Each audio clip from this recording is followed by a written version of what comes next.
Today, preventative policing, problem-solving policing, predictive policing, and intelligence-led policing exist in a confused mix of approaches and terminology.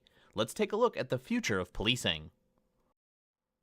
Problem-solving policing arises naturally out of community-based policing, whereby neighborhood problems are identified and dealt with, often in partnership with community members. Predictive policing focuses on sophisticated data gathering and analysis. Geographic analysis is used to identify where criminal events are likely to occur based on where offenders have struck in the past. Intelligence-led policing is a managerial philosophy whereby data analysis and intelligence are used for objective decision-making designed for crime prevention.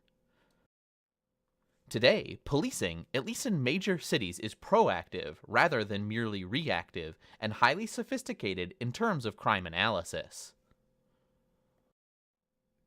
Whether police continue to move towards the guardian model or if there's a major retrenchment back to the warrior mentality remains to be seen. The approach of the President's Task Force on 21st Century Policing was that police should acknowledge the role of policing in the past and present injustice and discrimination, and take steps to restore public trust and confidence. Many factors have led police departments to keep better use of force and stop and frisk records, offering training in de-escalation, CIT, and implicit bias, and reviewing community policing concepts. However, there's also strong resistance to the theme that there's something wrong with policing that needs to be fixed, or that police are systematically biased. Some police leaders and others argue that national scrutiny and criticism has led to such a strong anti-police bias that it's endangered police.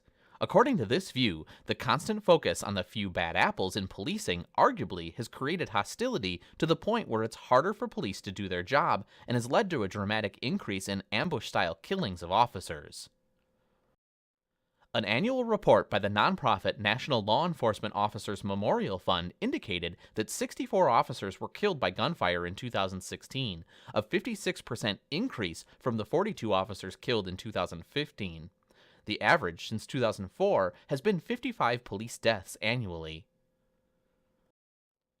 It is important to have some historical context, however. In 2011, 73 officers were killed in gunfire, the most in any year in the past decade. However, in 1973, 156 police officers were killed by gunfire, and the 1970s averaged about 140 deaths per year. The report then offers some findings from interviews with police officials, specifically that law enforcement not only felt that their national political leaders were against them, but that the public disrespect allowed assailants to become more emboldened to question, resist, and even kill law enforcement officers. One academic study disputes the conclusion that killings of law enforcement officers have been influenced by the events following Ferguson.